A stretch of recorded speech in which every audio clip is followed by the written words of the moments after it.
Okay, so I was partners with Mick Hannerhan, but he's not in my hour, so we're presenting separately. We did exploding watermelons. So what we did, I'm giving the procedure kind of early, but we put rubber bands around the watermelon. We tried to center the watermelon or the rubber bands around the watermelon the best we could, and we're measuring like the trigger pressure of the rubber bands on the watermelon and how many rubber bands it took for that watermelon to give in. Our purpose was to determine how the mass, volume, and rind thickness of a mini watermelon affects its critical trigger pressure. And trigger pressure is the force it takes to rupture. Okay, our hypothesis was the larger the volume is the lower the trigger pressure, the larger the mass, the higher the trigger pressure, and the larger the rind thickness equals the higher trigger pressure. Okay, so our procedure, we had watermelons basically just put a ton of rubber bands around them. You basically, if you do it inside, you want to clear like a 10-foot perimeter, and probably put up some like we used tablecloths to block. Yeah. Oh yeah, and also wear gloves because like stretching the rubber bands over the watermelons like end up hurting and giving you blisters. Okay, so we did this lab with 3 different watermelons. We tried to group them on different variables.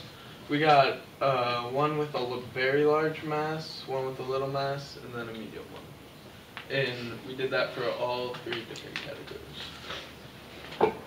And then it actually took a very long time, and we got the mini watermelons, which might have taken longer, but it took 417 rubber bands for the first, 538 for the second, and 372 for the third.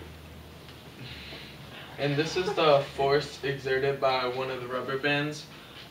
We just used a force sensor to measure it. And we used different rubber bands. Well, for 1, we used rubber bands that I had. And then for 2 and 3, we used rubber bands that we bought. But we measured them on the force sensor, and it was really weird because they had the same. And they were different rubber bands. Okay, so what happens before it explodes? The shape of the melon starts to change. It gets like wider and bigger on the outsides, and in the middle it starts to indent. The melon starts to, like if you put your ear up close to it, you can hear cracking noises. And then also, like juices started seeping out. And then these are what our 3 different watermelons looked like, and these were the data. Okay, I'm gonna put some dots on here because it's really hard to see. Okay. That's even harder to see. Okay, I'll just point. So this is a volume versus critical trigger pressure graph.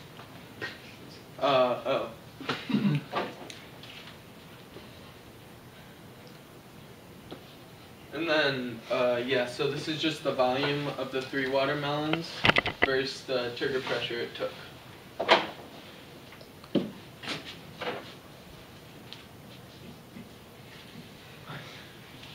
And then this is the mass versus trigger pressure of the 3 watermelons.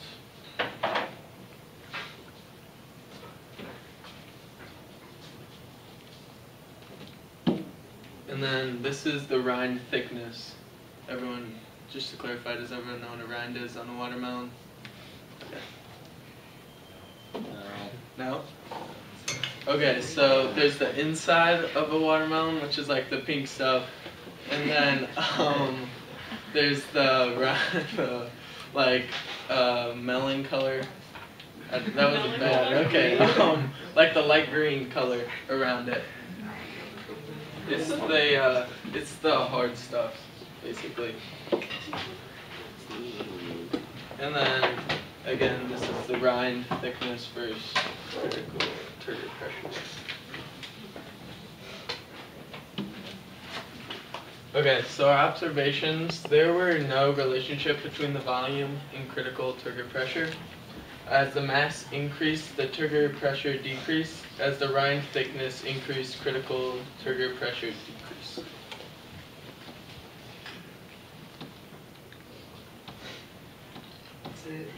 We have a video, but I can't pull it up. Sure, the YouTube link works. Where was it? Did I miss it? Yeah, 4 slides, 3 slides back. We only got 2 of them on camera because in the first one we did inside, which is one of the sources for error. And then also we couldn't get the third one on camera because I didn't have my GoPro and Mick's phone died. And we were in outdoors.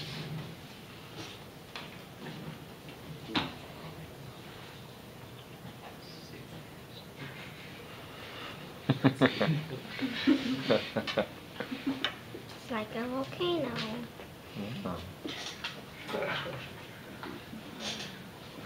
And then in this one, you have to like stabilize the watermelon, and my hand was on top of it when it exploded. Did it hurt? And then yeah, those are the 2 we got on.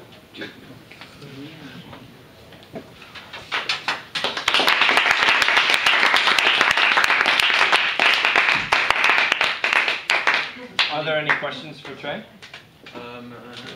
No. There are 2. Should I just? 2 questions? Yeah. Pick your favorite person. That's unfair. I'm not gonna do that. Alphabetical. Who comes first? Last one first. Why is that I was just wondering how you measured the pressure again, because you said you used the force sensor, but like, how would you get? Like, how Oh, okay. So we measured the radius of each watermelon, and we pulled down on the watermelon, or we pulled down on the rubber band the radius of the watermelon. Oh, alright. Probably should have used circumference, right? Yeah. Because they were stretched to the circumference distance. Yeah. Yeah. Okay, thank you.